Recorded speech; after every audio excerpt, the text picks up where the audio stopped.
Estaría con nosotros para platicarnos sobre este diagnóstico ciudadano del servicio de agua potable en la ciudad de Hermosillo. Ernesto, bienvenido. ¿Cómo estás? No, muchas gracias por la invitación y un gusto estar con toda la audiencia de Radio Sonora. Un tema clave, sin duda alguna, para nuestra ciudad, para quienes vivimos en Hermosillo, para el desarrollo mismo de la ciudad, sin duda, Ernesto, es el agua. Sin duda, definitivamente nosotros aplicamos algunas encuestas y generamos datos de percepción ciudadana en donde vemos que en ocasiones a la ciudadanía pues expresa preocuparse por temas tal vez más urgentes en lo cotidiano como la seguridad, el tema de calles y pavimentación, pero estamos convencidos de que el gran desafío que tenemos en el presente y futuro para Hermosillo tiene que ver con la gestión del agua. Y es reconociendo esa importancia y de que siempre mencionamos que a lo mejor podemos sobrevivir con una calle en mal estado, pero no podemos sobrevivir sin agua.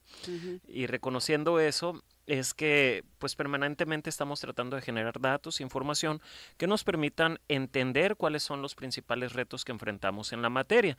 Y es por eso que justo el día de ayer presentamos este diagnóstico ciudadano del servicio de agua potable en la ciudad de Hermosillo, elaborado, coordinado por el doctor Nicolás Pineda Pablos, que es el coordinador de la mesa temática de agua de Hermosillo. ¿Cómo Y vamos que a un además es espacio? experto en el tema, también hay que Sí, decirlo, ¿no? el buen doctor Pineda ya tiene buen tiempo analizando este tema y aparte, pues es un tema discutido en un conjunto, en un espacio con un conjunto de especialistas, profesionistas que han dedicado mucho tiempo al tema del agua y que de una u otra manera, pues trae lo que consideramos que son las principales áreas relacionadas con la gestión del recurso hídrico en Hermosillo. Cuando hablamos de diagnóstico entendemos que hay ciertas, no sé, mediciones, o temas ahí que ustedes revisan. De acuerdo a este diagnóstico que se hizo, ¿qué resultados arrojó y qué es importante que la gente sepa sobre cómo estamos en cuanto al agua potable?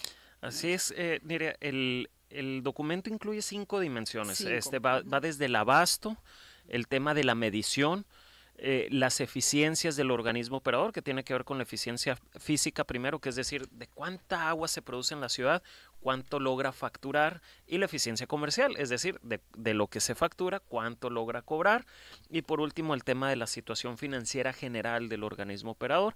Y cerramos el documento pues poniendo en el debate algunas alternativas que hemos visto en otras regiones y contextos del país sobre alternativas que pudieran generar ideas o áreas para mejorar la gobernanza del organismo operador y tener un mejor escenario para la eficiencia de la gestión del recurso. Y bueno, mira, iniciar comentando y tratando de llevar el orden del Claro, por diagnóstico, supuesto. primero en el tema del abasto, pues mencionar que en Hermosillo seguimos con una alta producción de agua que se va perdiendo a lo largo de la red de distribución. Por ponerlo en contexto, en Hermosillo se inyectan o se producen 400 litros por habitante al día. Esto es prácticamente el doble de lo que se produce en otras ciudades con condiciones similares o que se consideran un poco más eficientes. Por ejemplo, Monterrey, Saltillo o León producen 200 litros por habitante al día, ¿no? Ahorita es importante mencionar, no es el agua que consumimos los usuarios finales, sino es la que se produce y está disponible para inyectarse a la ciudad, ¿no? Y esto me lleva a otro tema que tiene que ver con la eficiencia, es decir, inyectamos todo ese volumen de agua que ya para ponerlo en números precisos, en 2024 fueron 135.800 millones de metros cúbicos, pero de esos pues solamente se lograron facturar el 51%, es decir, 60 millones de metros cúbicos, perdón, que es poco abajo del 50%, es decir, la mitad del agua que se produjo de esos 400 litros por habitante al día o de esos 135 millones de metros cúbicos, algo pasa que en la mitad pues no logra ser facturada y llevada a los usuarios finales. ¿Y Ok. cuáles son las áreas o Y los es temas? mucho eso, ¿eh? Es mucho, no es sostenible, es hasta contradictorio para una ciudad con las condiciones que tenemos en Claro. Hermosillo, condiciones desérticas que tenemos que cuidar el agua. Y bueno, pues esta se va perdiendo en temas de fugas en la red de distribución, en tomas clandestinas o no autorizadas.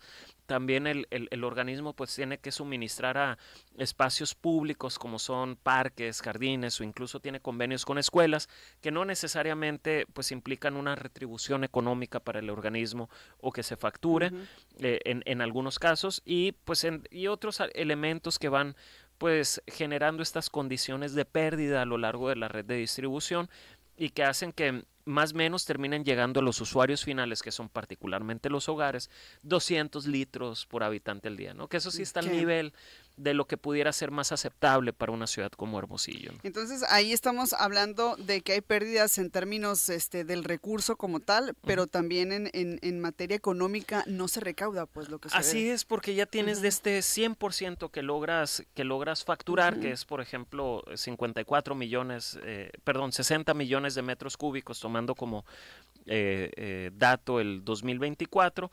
Sí ha avanzado el organismo operador en cobrar un poco más. Ahorita se cobra un 90% del monto facturado. Es un porcentaje alto, pero digamos, si ya lo vemos en términos de cómo se comportan los usuarios, el 37% hace un pago puntual, es decir, paga durante el mes que corresponde. 41% paga con rezago. Es decir, eso suma un 78% de usuarios que pagan, o sea, que te están pagando ahí, algunos de manera ágil y oportuna, que eso facilita la liquidez económica para el organismo. Un 41% que se va rezagando con algunos meses, pero te paga durante, pues digamos, el mismo semestre o el mismo año. Pero ahora hay un 22% que no te está pagando. Y ese 22%, de acuerdo a entrevistas con el área comercial, la mitad, aproximadamente la mitad son usuarios que tienen condiciones socioeconómicas de vulnerabilidad y que tienen dificultades económicas, pero la otra mitad corresponde a usuarios que sí tienen para pagar, pero deliberadamente no pagan, ¿no? Y eso es muy importante. ¿Qué pasa con este servicio, Ernesto? Porque, por ejemplo, si yo me pongo a pensar en la luz, pues ahí sí es mucho más difícil que la gente no lo pague, ¿no? Y el agua, ¿por qué sí? Bueno, de entrada hay toda una discusión porque por el derecho humano al agua, ¿no? Y que no podemos negar el acceso a este recurso vital a las personas. Hay toda una discusión porque justamente Comisión Federal de Electricidad aparentemente pues tiene los niveles de eficiencia que tiene, porque al poco tiempo que tú no pagas, te cortan el servicio, y ese es un incentivo inmediato como para tú mantenerte al corriente. Y en el agua no necesariamente. Sabemos que pues hay un tema ahí del organismo y de la administración del agua en términos generales, pues de no excluir a las personas. Pero bueno, también hay una discusión de ciertos sectores que te dice, bueno, es que no le estás privando el agua, estás privando de todo lo que implica el servicio de traslado del agua. Tú pudieras poner otras fuentes, no sé, digamos con otras características que impliquen no excluir a las personas del recurso, pero pues es una discusión compleja, ¿no? Claro. Sobre y ahorita, ¿cómo hacerlo? Sí, y ahorita está muy fuerte también el tema de la instalación, por ejemplo, de los medidores en los domicilios, que yo no sé si dentro de todo este análisis esté como un apartado o como una estrategia o propuesta el tema de la instalación de los medidores, y cómo lo ven ustedes desde Hermosillo, cómo vamos. Es un apartado porque es un tema muy importante y se divide en dos. Tenemos la macromedición, que es como la infraestructura, los dispositivos que te permiten leer o identificar cuánta agua proviene de las principales fuentes de abasto, desde las presas, desde los pozos. En 2024 había 88 pozos suministrando de agua a Hermosillo. Entonces son los dispositivos y el control, digamos, de medir con precisión cuánta agua entra al sistema de distribución en Hermosillo. Esa parte el municipio la ha cubierto al 100%, ha avanzado para tener la cobertura, y eso es lo que nos explica y nos informa que ya se tiene la cobertura al 100%. Lo que sí no se ha logrado atender con velocidad es el tema de la micromedición, la otra parte de la ecuación, que es los dispositivos que te permiten medir cuánta agua están utilizando los usuarios finales, que son predominantemente hogares y comercios, ¿no? Que es la otra parte. Entonces, ahí de 308,000 tomas que tenemos en la zona urbana de Hermosillo, pues el 51% tiene cobertura, es decir, la mitad no tiene medidor, y eso es importante de analizar, porque tener medidor te permite hacer un cobro más justo, te permite también detectar fugas a nivel de hogares. Si no tienes el medidor, puedes tener una fuga permanente y te va a llegar un cobro similar cada mes y no sabes si puedes estar contribuyendo a este desperdicio. Y por lo tanto el micromedidor también te permite como usuario pues tener una cultura de ahorro, ¿no? De decir, oye, pues aquí estoy gastando más, ¿cómo puedo gastar menos? O detectar las fugas y arreglarlas, entre otros aspectos, ¿no? Y esa parte es como el la gran área de oportunidad en términos de que pudiéramos avanzar en eficiencias también. Bueno, hacerte dos preguntas ya para cerrar. Al final dices, hay propuestas de parte de ustedes, ¿cuáles serían a lo mejor las más importantes para pues que mejore, ¿no? este servicio en Hermosillo? Y de manera general, ¿cómo estamos si nos comparamos también con otras ciudades?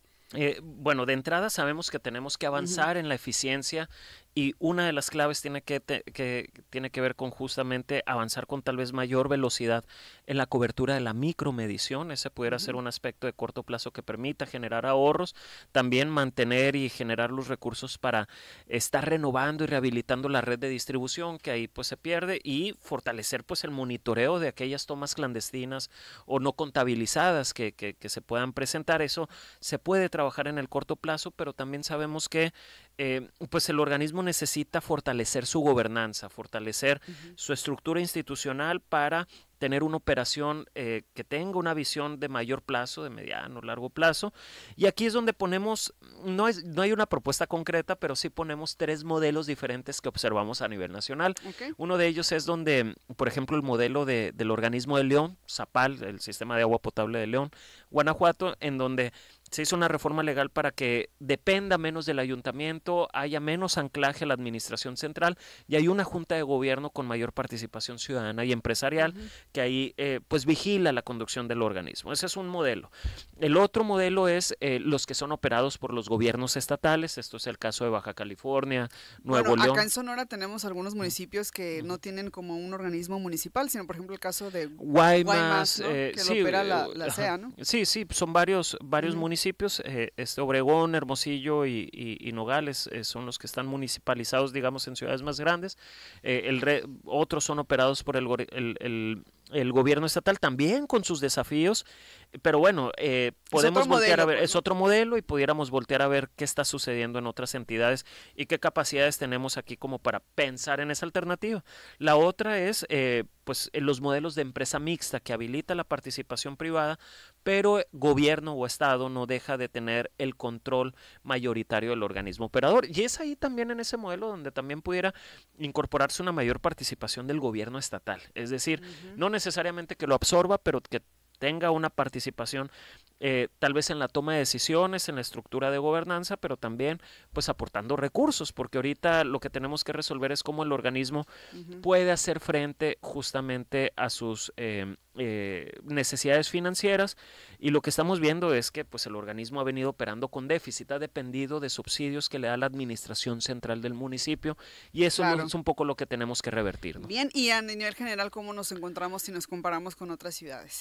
Bueno, estamos, fíjate, como a media tabla, por así decirlo. Hay incluso a nivel nacional sucede mucho que hay muchas ciudades que tienen lluvias abundantes o dotación de agua, y eso como que los relaja y no han desarrollado organismos eficientes. Entonces Hermosillo ha avanzado en eficiencia, pero estamos por debajo de otras ciudades, incluso con condiciones similares como Mexicali.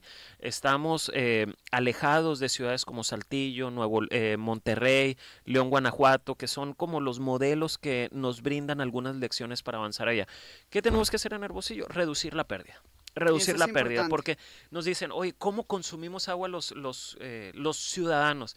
Pues es que mucho se pierde, al final estamos en ese rango, antes de que llegue a los hogares. Bien. Y también en los hogares hay mucho que hacer, pero ahorita lo urgente es reducir la pérdida. ¿Dónde podemos consultar estos resultados, Ernesto? En www.hermosillocomovamos.org, y en nuestras redes sociales también nos encuentran como Hermosillo Como Vamos en Facebook, en X, en Instagram, y ahí estamos poniendo el documento en extenso, pero también la presentación ejecutiva, que es un resumen con los principales indicadores. Perfecto, muy bien. Ernesto, agradecerte que nos hayas acompañado el día de hoy. No, al contrario, siempre es un gusto estar aquí. Muchas gracias por el espacio y estamos a la orden. Ernesto Urbina, director general de Hermosillo Como Vamos. Y nosotros nos vamos a corte y regresamos en un momento.